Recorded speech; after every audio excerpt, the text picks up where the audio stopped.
വെറുതെ പറയല്ല കേട്ടോ, നല്ല ടേസ്റ്റ് ഉണ്ടായിരുന്നു. അപ്പം നമ്മുടെ ഷവർമയുടെ റെസിപ്പി ഒന്ന് കണ്ടാലോ? അതിന് വേണ്ടിയിട്ട് കുറച്ച് ഈസ്റ്റ് വെള്ളത്തിലൊന്ന് കുതിരാൻ വെക്കണം കേട്ടോ. പിന്നെ കുറച്ച് മൈദ എടുത്ത് അതിലേക്ക് വെള്ളം ഒഴിച്ച് നമ്മുടെ ഒരു ചപ്പാത്തി പരുവത്തിനൊക്കെ നമ്മൾ കുഴച്ചെടുക്കില്ലേ, അതുപോലെ ഒന്ന് കുഴച്ചെടുത്തിട്ട് ഒരു 2-2.5 മണിക്കൂർ നമ്മളൊന്ന് പുളിക്കാൻ വെക്കണം. ആ സമയം മാവ് നല്ല രീതിയിലൊന്ന് പൊന്തിയൊക്കെ വരും കേട്ടോ. അതിനുശേഷം നമ്മളൊന്ന് പരത്തിയെടുക്കണം കേട്ടോ. നമ്മൾ ചപ്പാത്തിയൊക്കെ പരത്തുന്ന പോലെ അത്ര തിന്നായിട്ട് പരത്തണ്ട, കുറച്ച് തിക്കായിട്ട് തന്നെ ഇരിക്കണം കേട്ടോ. കുബൂസൊക്കെ കുറച്ച് തിക്കല്ലേ. ഓക്കെ, അപ്പോൾ നന്നായിട്ട് പരത്തിയെടുത്തതിന് ശേഷം നമ്മളിത് പാനിൽ വെച്ചൊന്ന് ചുട്ടെടുക്കുക കേട്ടോ. അപ്പോൾ ഇത് മറിച്ചിടുമ്പോൾ കരിഞ്ഞു പോയതുപോലെ തോന്നുമെങ്കിലും കരിഞ്ഞിട്ടില്ല കേട്ടോ. അപ്പോൾ അതിന് ശേഷം നമ്മൾ ഫില്ലിങ്ങിന് വേണ്ടിയിട്ടുള്ള ബോൺലെസ് ചിക്കൻ വറുത്തെടുക്കുക. അതിലേക്ക് നമ്മൾ വെജീസായിട്ട് നമ്മുടെ ക്യാരറ്റും ക്യാബേജും ഒക്കെയാണ് കേട്ടോ ആഡ് ചെയ്തേക്കണേ. അപ്പോൾ ക്യാരറ്റും ക്യാബേജും മയോണൈസും നമ്മുടെ ചിക്കനും ഒക്കെ ഇട്ട് ഫില്ലിങ് ആണ് കേട്ടോ.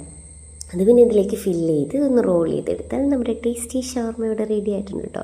അപ്പോൾ എല്ലാവരും ഒന്ന് ട്രൈ ചെയ്ത് നോക്കണം. വെറുതെ പറയല്ല കേട്ടോ, വെറുതെ എക്സ്പ്രഷൻ ഇട്ട് ചളാക്കുമല്ല, നല്ല ടേസ്റ്റ് ഉണ്ടായിരുന്നു.